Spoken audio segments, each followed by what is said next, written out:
आखिरकार वही हुआ जिसका अंदाजा पहले ही लगा लिया गया था। जी हां, आपको बता दें कि जहां एक तरफ वक्फ मामले पर सुनवाई के दौरान एक बार फिर सरकार को नोटिस जारी किया गया है, तो वहीं दूसरी तरफ खबर यह भी है कि सरकार ने महाभियोग प्रस्ताव लाने का मन बना लिया है, जिसे लेकर बवाल थमने का नाम नहीं ले रहा है। नमस्कार, आप देखना शुरू कर चुके हैं 4PM न्यूज नेटवर्क और मैं हूं आपके साथ प्रगति ठाकुर।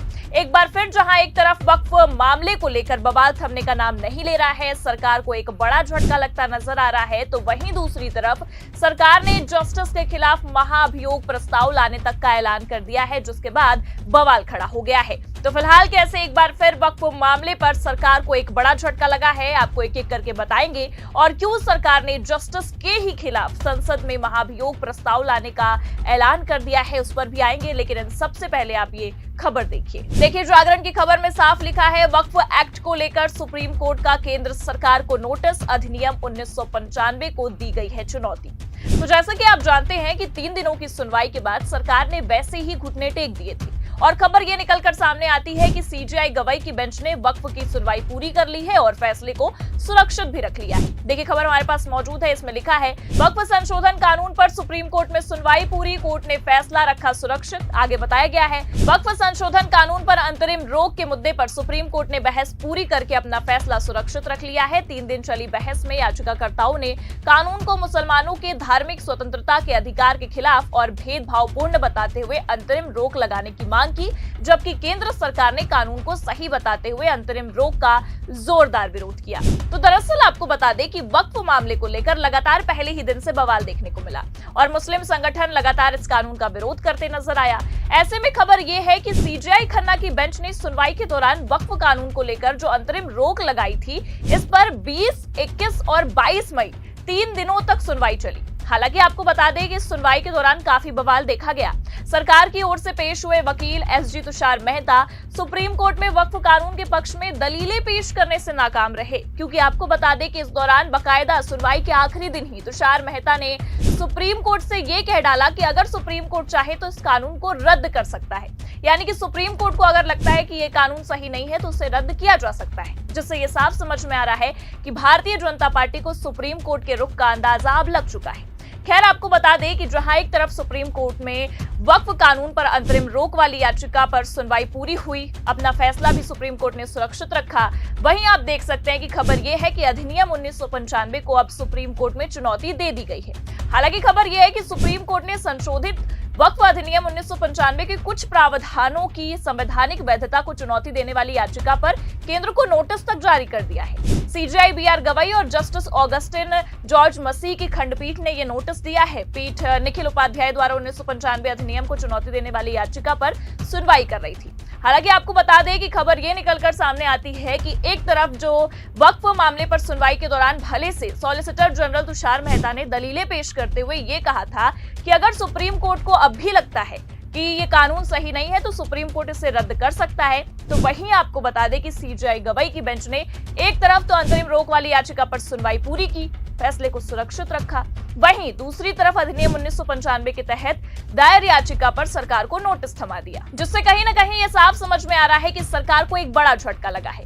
लेकिन हैरानी की बात यह है कि जहां एक तरफ सीजेआई गवाई की बेंच अगले 4-5 दिनों के अंदर ही वक्फ मामले पर फैसला सुनाने वाली है, जिस तरह से खबरें निकलकर सामने आ रही हैं वो यही बताती हैं कि अगले 4-5 दिन में फैसला आ सकता है। वहीं दूसरी तरफ एक बार फिर सरकार ने सुप्रीम कोर्ट को घेरने का मन बना लिया है। जी हां, आपको बता दें कि वक्फ मामले को लेकर हो रही चर्चाओं के बीच एक और बड़ी खबर निकलकर हमारे सामने आई है कि सरकार मॉनसून सत्र में जस्टिस के खिलाफ महाभियोग प्रस्ताव लाने वाली है। सुनकर चौंकिए मत, ये बिल्कुल सच है, बकायदा खबरें भी हमारे पास मौजूद है। देखिए भास्कर की खबर, इसमें लिखा भी है, जस्टिस वर्मा के खिलाफ सरकार महाभियोग ला सकती है, मॉनसून सत्र में प्रस्ताव संभव, कैश कांड के दोषी जज के घर जले नोट मिले थे। तो जैसा कि आप जानते हैं कि लगातार जस्टिस वर्मा के खिलाफ सुप्रीम कोर्ट ने कार्रवाई क्यों नहीं की, उसे लेकर बवाल थमने का नाम नहीं ले रहा है। सीजेआई खन्ना के कार्यकाल से ही सुप्रीम कोर्ट पर उंगलियां उठाई जा रही हैं। देखिए हिंदुस्तान की खबर, इसमें लिखा भी है कि जस्टिस वर्मा के खिलाफ एफआईआर में इतनी देरी क्यों, उपराष्ट्रपति धनखड़ ने उठाए सवाल। तो बार बार सवाल उठाए गए हैं, एक नहीं बल्कि कई बार जस्टिस वर्मा केस को लेकर सुप्रीम कोर्ट पर सवाल दागे गए। सीजेआई खन्ना के कार्यकाल में भी कई दफा ऐसा देखा गया, लेकिन असल मुद्दा यह है कि एक बार फिर जब वक्फ मामले को लेकर सुप्रीम कोर्ट में मसला गरमाया है, आपको बता दें कि सीजेआई खन्ना के बाद अब सीजेआई गवाई के कार्यकाल के दौरान एक बार फिर जस्टिस वर्मा के मुद्दे को उठा दिया गया है। हालांकि ये अब भी जानते हैं कि जस्टिस वर्मा के घर में 14 मार्च की रात आग लगने के बाद उनके घर के स्टोर रूम से 500 रुपए के जले नोट के बंडलों से भरे बोरे मिले थे, जिसके बाद उन्हें इलाहाबाद हाई कोर्ट ट्रांसफर कर दिया गया था, जिसे लेकर ही मामला काफी गर्माया। और इतना ही नहीं बल्कि इसी मामले पर 22 मार्च को तत्कालीन सीजेआई खन्ना ने जांच समिति बनाई थी। कमेटी ने 3 मई को रिपोर्ट भी तैयार की और 4 मई को सीजेआई को सौंपी भी थी, जिसमें जस्टिस को दोषी भी ठहराया गया था। कमेटी की इसी रिपोर्ट के आधार पर ये जो रिपोर्ट मिली, उसके बाद तत्कालीन chief justice CJI Sanjeev Khanna ने जांच रिपोर्ट राष्ट्रपति द्रौपदी मुर्मू और प्रधानमंत्री नरेंद्र मोदी तक को भेजी थी। उन्होंने खुद जस्टिस वर्मा के खिलाफ महाभियोग चलाने की सिफारिश की थी। और अब खबर ये निकलकर सामने आती है कि वक्फ मामले के इतर जाकर सरकार ने एक बार फिर जस्टिस वर्मा के मामले पर फोकस करना शुरू कर दिया है। देखिए खबर में आगे लिखा भी है, कैश कांड मामले में जस्टिस यशवंत वर्मा के खिलाफ केंद्र सरकार संसद में महाभियोग प्रस्ताव लाने पर विचार कर रही है। न्यूज एजेंसी पीटीआई ने सरकार से जुड़े सूत्रों के हवाले से बताया है कि 15 जुलाई के बाद शुरू होने वाले मॉनसून सत्र में यह प्रस्ताव लाया जा सकता है। हालांकि सरकार अभी भी इस बात का इंतजार कर रही है कि जस्टिस वर्मा खुद इस्तीफा दे दे। हालांकि आपको बता दें कि वक्फ मामले को लेकर जहां एक तरफ पेच फंसा है, वहीं एक बार फिर जस्टिस वर्मा मामले ने तूल पकड़ा है। और सबसे बड़ी बात यह है कि मॉनसून सत्र में ही सरकार जस्टिस के खिलाफ महाभियोग ला सकती है, जो ये साफ जाहिर कर रहा है कि सीजेआई गवाई का ये कार्यकाल जहां एक तरफ सरकार के लिए तगड़ा हो सकता है, वहीं दूसरी तरफ खुद के जजों के लिए भी काफी कठोर है।